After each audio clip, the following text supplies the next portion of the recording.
السلام علیکم فرینڈز کیسے ہیں آپ؟ ٹھیک ٹھاک ہیں؟ میری دعا ہے کہ اللہ پاک آپ سب لوگوں کو اپنے حفظ و ایمان میں رکھے۔ میں ہوں اجمل حسین اور آپ دیکھ رہے ہیں بلوچ ٹی وی 408۔ تو آج کی سٹوری یہ ہے کہ اب ظہیر الدین بابر مسلمانوں کی ہسٹری میں ایک بہت بڑے لیڈر گزرے ہیں۔ ان کی ایک بہادری کا جو ہے نا، ایک جرت کا جو ہے نا، ایک چھوٹا سا واقعہ سناؤں گا۔ واقعہ پورا سننا، اور اگر پورا سنیں گے اس کے بعد اگر آپ کو اچھا لگے تو اس کو لائک شیئر کرنا اور چینل کو سبسکرائب کرنا۔ تو چلتے ہیں ویڈیو کی طرف۔ ظہیر الدین بابر برصغیر پاک و ہند میں سلطنت مغلیہ کا بانی تھا۔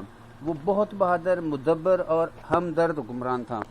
اس کا شمار دنیا کے بہترین حکمرانوں میں ہوتا ہے۔ اس کا سلوک اپنی فوج اور رعایا سے اتنا عمدہ تھا کہ سب اس پر جان چھڑکتے تھے۔ بابر نے یہاں بہترین نظام حکومت قائم کیا۔ وہ بہت عدل و انصاف سے حکومت کرتا تھا اور اپنی رعایا پر بہت مہربان تھا۔ ایک راجپوت سپاہی کا باپ کسی جنگ میں بابر کے ہاتھوں مارا گیا۔ وہ راجپوت بابر سے اپنے باپ کا بدلہ لینا چاہتا تھا۔ اس کے دل میں انتقام کی آگ بھڑک رہی تھی۔ اس نے زہر میں بجھا ہوا خنجر لیا۔ وہ بہت خوش تھا کہ اب وہ اپنے باپ کا بدلہ لے سکے گا۔ چنانچہ وہ بابر کو قتل کرنے کے ارادے سے گھر سے نکلا۔ اچانک بازار میں شور بلند ہوا اور لوگوں میں بھگدڑ مچ گئی۔ ایک مست ہاتھی چیختا چنگاڑتا ہوا بازار سے گزر رہا تھا۔ لوگ اپنی اپنی جانیں بچانے کے لیے بھاگ رہے تھے۔ ایک شیرخوار بچہ سڑک کے عین بیچ میں کھڑا تھا اور اس کی ماں بری طرح چلا رہی تھی کہ میرے بچے کو بچاؤ۔ کسی کو جرأت نہیں ہو رہی تھی کہ وہ آگے بڑھ کر بچے کو اٹھا لائے۔ قریب تھا کہ ہاتھی اس معصوم بچے کو اپنے پاؤں تلے کچل دے۔ اچانک ایک اجنبی تلوار سونت کر آگے بڑھا اور ہاتھی کے سامنے کھڑا ہو گیا۔ ہاتھی نے اس پر بھرپور حملہ کر دیا۔ اجنبی نے تلوار کے وار سے ہاتھی کی سونڈ کاٹ کر رکھ دی اور ہاتھی چیختا چنگاڑتا ہوا پیچھے کی طرف بھاگ گیا۔ اس اجنبی نے بچے کو سڑک پر سے اٹھا لیا اور اس کی ماں کے حوالے کر دیا۔ دوستو، یہ اجنبی کون تھا؟ یہ اجنبی ظہیر الدین بابر تھا۔ راجپوت سپاہی جو تھا وہ اپنے دشمن کو دیکھ رہا تھا، پہچان لیا اس نے اور حیرت میں گم ہو کر رہ گیا۔ اس نے سوچا کہ ایسے شخص کو قتل کرنا انسانیت کی توہین ہے۔ اب اس کے دل میں انتقام کا جذبہ ختم ہو چکا تھا اور اس کی جگہ دوستی اور محبت نے لے لی تھی۔ وہ دوڑ کر آگے بڑھا اور بابر سے لپٹ گیا۔ اس نے بابر سے معافی مانگی اور بابر نے اسے اپنے سینے سے لگا لیا اور اپنے دوستوں میں شامل کر لیا۔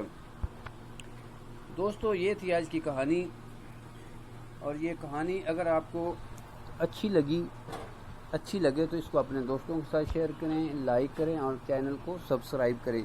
اس قسم کی ویڈیوز جو ہوتی ہیں نا، یہ میں پہلے بھی لگاتا رہتا ہوں، تو یہ دوستو چھوٹی چھوٹی ہوتی ہیں، 5-4 منٹ کی، 10 منٹ کی، تو اس کو اگر آپ پورا سنیں گے تو اس سے کوئی نہ کوئی ایسا سبق حاصل ہوتا ہے، مورل سٹوریز، موٹیویشنل، اخلاقی سٹوریاں، تو یہ کوئی نہ کوئی اس میں سے سبق حاصل ہوتا ہے۔ جب تک آپ پوری نہیں سنیں گے تو کچھ فائدہ ہی کوئی نہیں۔ ایک آدھا منٹ دیکھا، لائک کر دیے، اس کا کچھ فائدہ کوئی نہیں۔ پوری سنیں گے تو کچھ فائدہ ہو۔ صرف یہ نہیں کہ بس چینل کو لائک کریں، شیئر کریں، سبسکرائب کریں، مقصد یہ ہوتا ہے، وہ تو ایک الگ بات ہے کہ چلو ایک مشن پہ ہم کام کر رہے ہیں، وہ ایک الگ بات ہے، لیکن بیسیکلی دوسرا مشن یہ ہے کہ کسی نہ کسی کا بھلا ہو۔ کوئی ایسی بات کریں، ہم ایسی بات نیٹ پہ لگائیں، اپنے چینل پہ لگائیں، تاکہ کوئی نہ کوئی کسی نہ کسی دوست کا اس سے بھلا بھی ہو۔ تو دوستو، اچھا سوچنا اور جو ہے نا دوسروں کا بھلا کرنا، اسی میں بھلائی ہے۔ تو دوستو، آج کل بقرہ عید کا سیزن چل رہا ہے، لوگ دڑا دڑ قربانی کے چکروں میں ہیں، تو ان لمحات میں ان لوگوں کو نہیں بھولنا جو پورے سال سے ہو سکتا ہے کہ انہوں نے گوشت نہیں کھایا ہو۔ تو یہ قربانی ان لوگوں کے لیے ہوتی ہے، لہٰذا ان لوگوں کو یاد کر رکھنا اور سارا کا سارا گوشت ڈیپ فریزر میں نہیں رکھ لینا۔ تو اپنا خیال رکھنا، اپنے دوستوں کا خیال رکھنا، اور ان لمحات میں سب لوگوں کو، غریب دوستوں کو، سب کو یاد رکھنا۔ اور ویڈیو جو ہے نا دیکھنے کا شکریہ۔ اگر آپ کو یہ اچھی لگی ہے تو اس کو لائک کریں، شیئر کریں اور میرے چینل کو سبسکرائب کریں۔ دوستو، ویڈیو دیکھنے کا شکریہ۔ اللہ حافظ۔